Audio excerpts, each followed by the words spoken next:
adalah dosen program studi tata laksana angkutan laut dan kepelabuhan dari Politeknik Ilmu Pelayaran Semarang atau yang lebih dikenal dengan sebutan PB Semarang di bawah Badan Pengembangan Sumber Daya Manusia Perhubungan Kementerian Perhubungan. PB Semarang adalah perguruan tinggi vokasi di mana menerapkan pembelajaran 30% teori dan 70% praktek. Sekolah vokasi lebih menerapkan pada ilmu terapan. Ini sesuai dengan pengalaman saya sebelumnya sebagai profesional selama kurang lebih 10 tahun dengan jabatan terakhir senior operation pada perusahaan pelayaran di bidang transportasi laut, khususnya muatan peti kemas. Adapun buku sebagai referensi bahan ajar saya berjudul Operasional Terminal Peti Kemas, karangan saya sendiri seperti ini. Sebagai pengajar mata kuliah Operasional Terminal Peti Kemas pada semester 3 program studi tata laksana angkutan laut dan kepelabuhan, ada beberapa pokok bahasan antara lain. Pertama, pengertian jasa dan fasilitas terminal peti kemas. Kedua, kegiatan terminal peti kemas.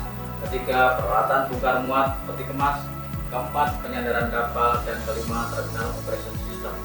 Sedangkan luaran yang diharapkan setelah mempelajari mata kuliah operasional terminal peti kemas, taruna-taruni diharapkan dapat pertama, menjelaskan jasa-jasa yang mendukung operasional pada terminal peti kemas. Yang kedua, mengetahui fasilitas dan fungsi alat pendukung pada terminal peti kemas. Yang ketiga, mengetahui kegiatan yang dilakukan pada terminal peti kemas. Yang keempat, mampu menjelaskan proses standar kapal dan dokumen-dokumen apa saja yang diperlukan. Dan yang kelima, mampu menjelaskan rangkaian terminal operation system pada terminal peti kemas. Melihat pokok bahasan tersebut diharapkan dalam 14 kali pertemuan taruna dapat menjelaskan dan mengetahui tentang aktivitas yang terjadi pada kegiatan operasional terminal peti kemas. Dalam memberikan pembelajaran, saya menggunakan metode DIA, yaitu Delivery, Interaction, dan Assessment, atau penyampaian, interaksi, dan penilaian. Dengan metode penyampaian, di sini saya menyampaikan perkuliahan dengan sebelumnya mereview topik materi pertemuan sebelumnya dengan tujuan mengingatkan kembali pada taruna-taruni sambil meneruskan topik materi baru.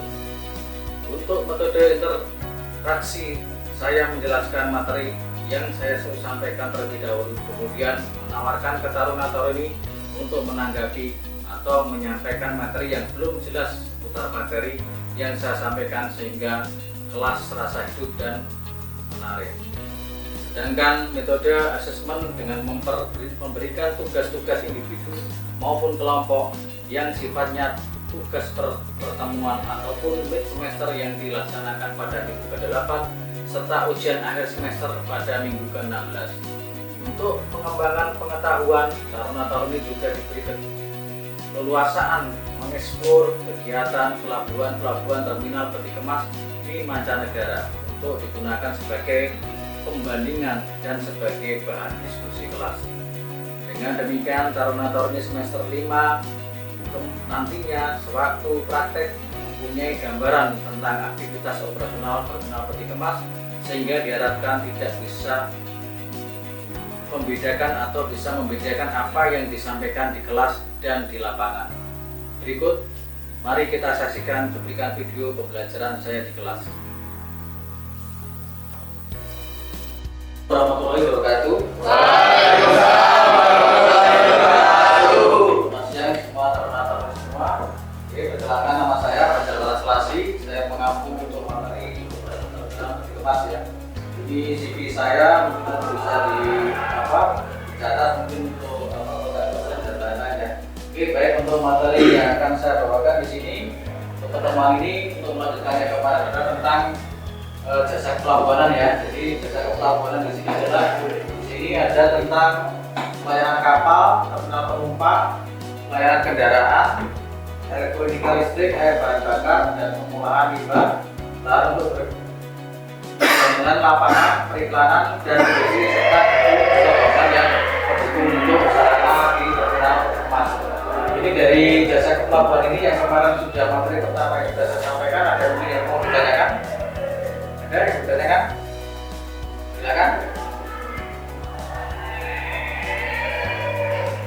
Oke, kalau begitu akan saya lanjutkan untuk slide yang kedua, yaitu tentang kegiatan bongkar muat dan penyandaran kapal ya. Jadi di sini pelayanan kegiatan bongkar muat di pelabuhan itu ada yang disebut dengan stevedoring, cargo-boarding, dan receiving delivery. Jadi dari pelayanan kegiatan bongkar muat ini di sini ada kapal menunjukkan gambar kapal melakukan kegiatan bongkar muat ya. Jadi kegiatan bongkar muat di sini ini adalah yang disebut dengan stevedoring. Jadi membongkar atau menurunkan muatan dari atas kapal atau dari dermaga ke atas kapal itu disebut dengan stevedoring. Jadi kegiatan stevedoring itu cuma mencakup tentang bongkar muat di atas kapal dan di dermaga. Setelah itu barang dari dermaga masuk ke gudang. Jadi gudang lini 1 itu kenapa gudang lini 1? Gudang lini 1 itu adalah gudang yang diperuntukkan untuk barang-barang yang tidak dia cuaca terlindung dari cuaca, dia tidak bisa kena sinar matahari atau hujan. Akhirnya dia ditaruh di gudang lini 1 adalah gudang yang tertutup ya, gudang lini 1. Namun kalau di terminal peti kemas ini adalah peti kemas yang turun di sini, dia maksudnya di CB kontainer yard. Jadi bedanya cuma itu. Jadi kontainer yard itu adalah gudang penumpukan sama dengan gudang lini 1. Ini adalah proses namanya cargo-boarding ya. Cargo-boarding adalah proses dari dermaga ke dalam gudang. Selanjutnya dari gudang keluar pelabuhan itu namanya adalah kegiatan namanya delivery. Delivery. Namanya delivery adalah receiving. Jadi di mana kontainer atau barang masuk di dalam pelabuhan itu namanya receiving.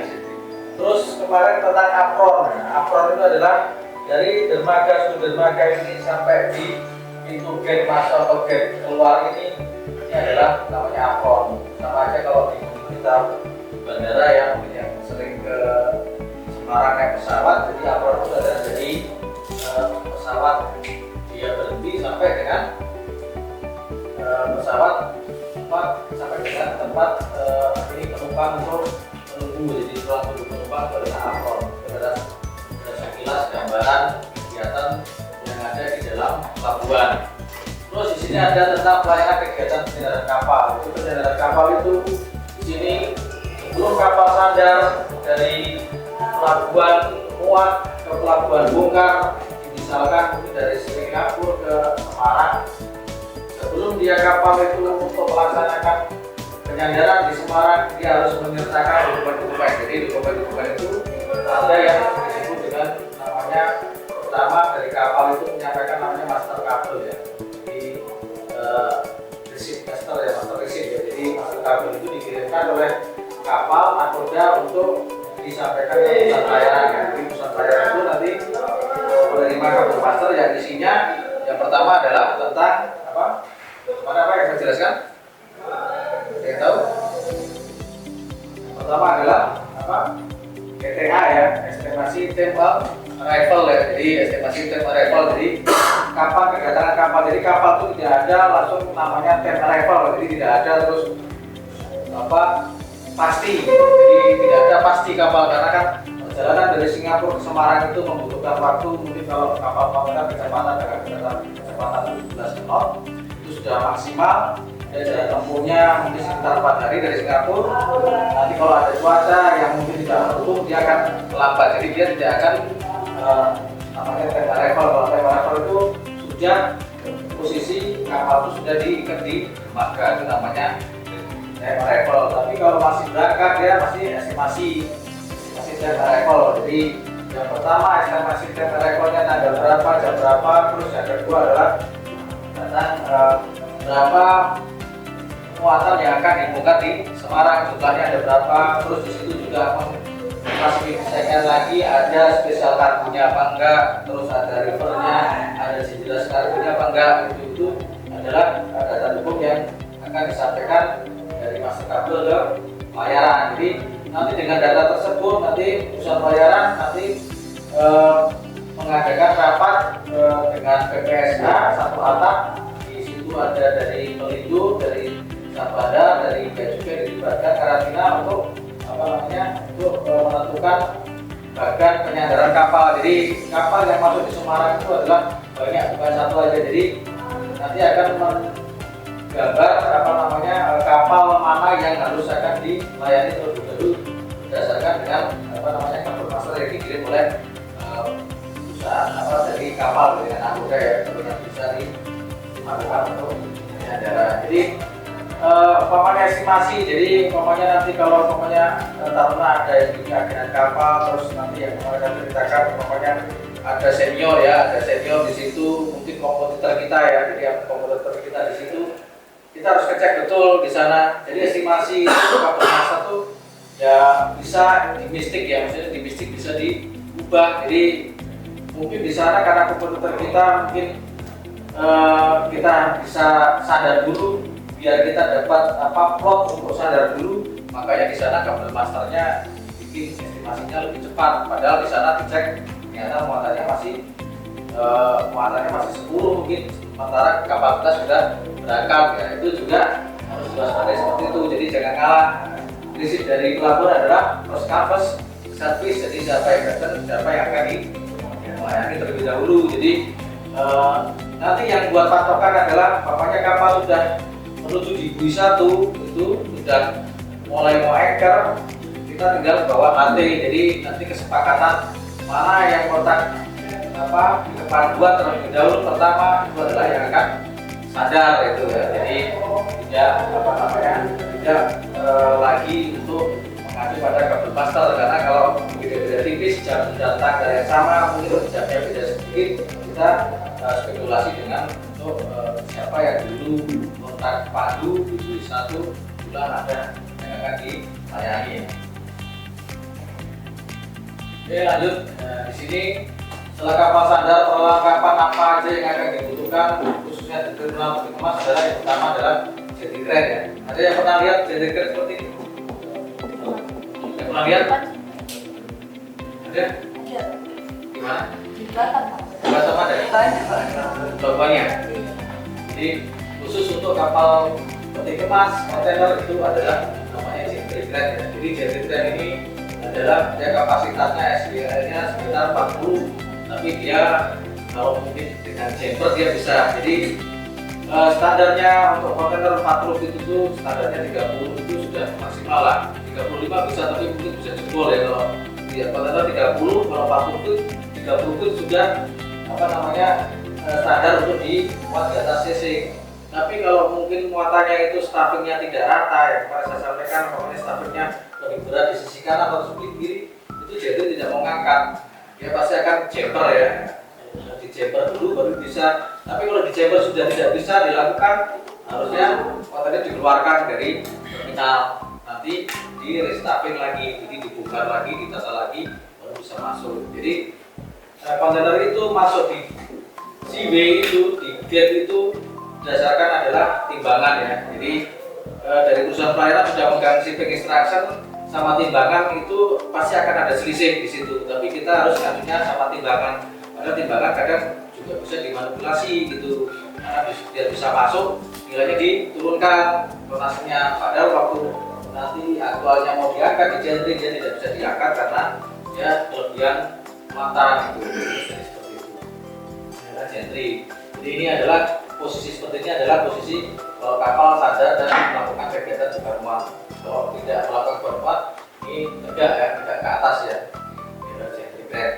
Dia menggunakan listrik ya, bahan bakarnya listrik, tidak menggunakan solar, tapi dia menggunakan bahan bakar listrik dengan rel ya. Ada rel, dia tidak bisa belok, dia cuma lurus ke kanan dan ke kiri. Dia juga punya sensor ya, punya sensor yang untuk aktivitas di pelabuhan itu namanya idle time ya. Jadi idle time itu kalau mungkin di kapal-kapal general kargo yang ngangkut beras yang masih kantongan itu, makanya kontainer lebih efisien karena dia lebih tertutup ya. Jadi kalau idle time itu maksudnya idle time adalah waktu yang mengurangi kegiatan bakar muat selain jam istirahat, namanya ada hujan gitu, hujan kan tutup palka, itu dihitung namanya idle time. Tapi kalau umpamanya kontainer tidak ada, kalau hujan biasa dia tetap bekerja, nggak akan berhenti karena dia tertutup, muatannya tidak akan kena air, kecuali kalau ada kecepatan angin mungkin yang badai, mungkin kecepatan di atas 30 knot,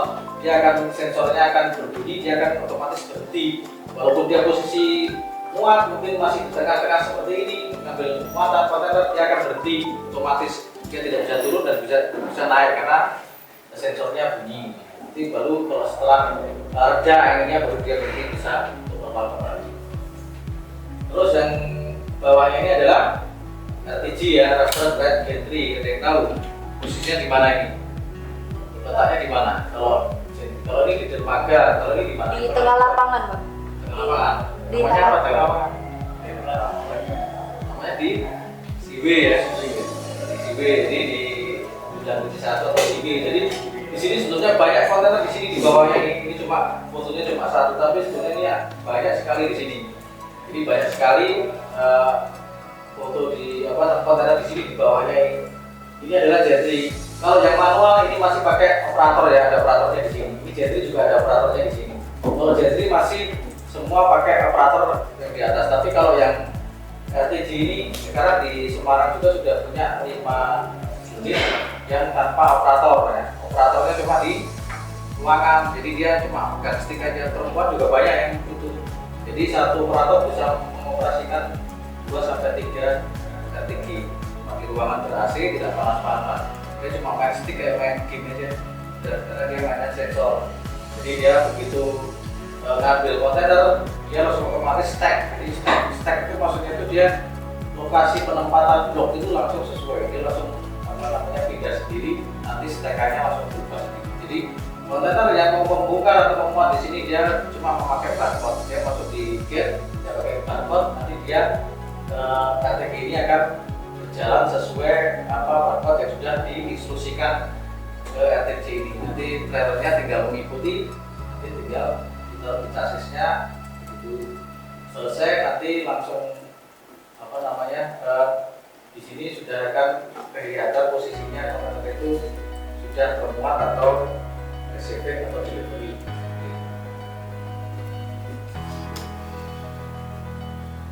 Kalau ini menggunakan kalau ini menggunakan solar ya, kalau ini ya. Jadi kalau yang listrik ini menggunakan solar. Jadi dia menggunakan ban. Dan kalau ini bannya pakai besi kayak kereta api itu kecil, pendek ini. Tapi kalau RTG besar, itu besarnya sampai hampir 2 meter kurang lah, 2 meter besar. Jadi ini kalau di lapangan kita resikonya memang luar biasa, banyak sekali alat berat. Ini harus kita hati-hati ya. Jadi kejadian kalau itu RTG ini kan dia ada talinya, jadi itu istirahat, talinya mau memandu pakai hati. Beda keblok mana, gitu. Ternyata dulu pas di sini sebelah depan di sini tidak dilihat dulu sama talinya. Jadi ada orang yang bersandar kakinya di atas kontainernya begini, kemudian di bawah begini. Nah, jalur ini udah hancur sering seperti itu. Jadi harus waspada di lingkungan CW. Jadi harus hati-hati ya. Oke. Lanjut lagi di sini peralatan berikutnya di sini adalah ada namanya ship crane ya. Ship crane itu kapal kontainer juga menggunakan, ada yang menggunakan masih ada ship crane ya. Jadi kalau kontainer yang masih semi kontainer bukan full kontainer dia masih menggunakan namanya ship crane ya. Tapi ini kalau biasa ada di sini dia tidak akan bisa. Jadi ada sementara ship crane itu yang ada di tengah, ada yang di samping ya. Jadi kalau kita nanti menjadi agen kapal di sini, ini kan di sebelah kiri haluan ya. Jadi kalau di sebelah kiri dia harus sandar kanan, dia tidak bisa sandar kiri. Kalau sandar kiri tidak bisa muat, nanti jadinya tidak bisa muat.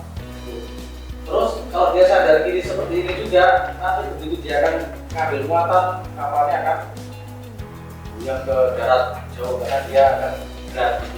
Terus kalau prinsip untuk memuat juga, kalau dia sandar kanan, dia balik, umpamanya ini haluannya ke sana, jadi ship crane-nya di setengah laut sana, itu satu crane kalau tidak menggunakan untuk kegiatan bongkar muat, dia harus posisinya harus di laut.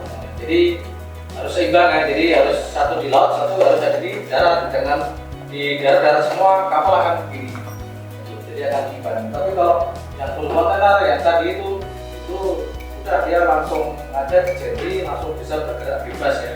Tapi kalau seperti ini kita harus pertimbangkan gantry-nya itu posisinya di mana yang dia akan mengenai alat tiga, karena kalau tidak Kalau dia sandarnya di gentry, dia ini harus di swing ya. Jadi posisi sandar kanan dan gentrynya harus di swing ke laut semua. Posisi lurus terus menghadap ke laut semua, bukan tegak tapi lurus ke laut semua. Jadi dia bisa mengimbangi untuk memuat. Jadi memuat pun juga harus yang dimuat harus sisi darat dulu. Jadi kalau bahasanya di lapangan itu adalah darat dan laut. Jadi di darat itu dermaga, laut jadi tepian laut. Jadi kalau memuat ada ship crank itu adalah muatan itu yang dimaksimalkan adalah muatan yang di sebelah darat dulu, dan untuk mengimbangi kran kapal agar tidak kalau dimuat di sebelah laut, di sisi sebelah laut pasti kapal akan sana. Jadi punya strategi untuk memuat, jadi tidak asal memuat ya, kita punya pilih, punya strategi. Kalau kita muat begini efeknya seperti apa. Kadang muat pun juga depan atau belakang atau tengah dulu, itu juga dilihat posisi. Kalau mungkin muatannya bongkaran untuk Semarang semua, oke, mungkin dari depan selisih satu palkas dia masih bisa. Tapi kalau umpamanya yang dimuatin cuma sebagian, tidak dibongkar semua, kita harus memperhatikan trimming kapalnya ya. Jadi trim kapalnya itu harus tahu. Jadi nanti tata laksana harus tahu juga tentang JKM, trim juga harus tahu. Jadi kapal itu trimnya bagaimana? Kalau lihat trim bagaimana? Oh, bisa di dermaga aja. Itu kapal mungkin agak condong ke atas haluannya, berarti trimmingnya terlalu tinggi. Berarti kalau trimming terlalu tinggi, jangan dimuati di belakang, harus dimuati di depan dulu, karena setiap palka itu ada sirkitnya ya. Jadi sirkit itu adalah besi untuk melancarkan muatan itu kontainer bisa masuk ke dalam palka. Jadi ada bingkainya. Jadi kalau umpamanya kita muat di belakang sementara trimmingnya dia naik haluan, itu pasti yang nanti akan muat di depan akan tidak bisa muat, tidak bisa masuk kontainernya, karena tidak even kill itu dimana kan itu lurus, di kapal itu tidak lurus. Jadi dibuat kapal itu biar lurus, nanti muatannya juga enak. Jadi yang berikutnya yang nomor 4 adalah stacker ya. Stacker itu apa? Stacker itu adalah kegunaannya untuk di CB juga bisa, tapi khususnya CB adalah muatan diperuntukkan untuk muatan yang empty ya, empty container ya, karena dia kapasitasnya untuk mengangkat, kalau full dia tidak akan tangguh. Dia jaraknya juga bisa sampai 10 meter bisa masih mendorong ke sana, tapi dia yang bisa diambil cuma muatan empty container. Tapi kalau full dia tidak bisa, akan patah. Ini juga mesin penggeraknya untuk setirnya itu juga dia di belakang ya, jadi kayak forklift ya, bukan di depan ya, tapi dia belakang yang mutar rodanya di belakang. Jadi bahayanya seperti itu juga, kita carinya di belakang begini, nanti akan ada kasus yang banyak atau bulan. Jadi menaikkan, menurunkan, lift on, lift off kontainer. Jadi kalau kita salah memuat dalam memposisikan dalam kontainer juga nanti ada biaya. Kemarin yang saya sampaikan, biaya di situ adalah biaya untuk yang kargo ya. Jadi lift on sama lift off itu akan mahal sekali. Jadi itu satu kontainer bisa sekitar 2 juta sekian karena US dollar ya. Jadi kalau kita kontainer di atas kapal, kita harus yakin dan harus sesuai dengan komitmen yang sudah kita sampaikan ke user. Kalau kita ada nanti ada perubahan, nah itu remote-nya nanti akan kena cas.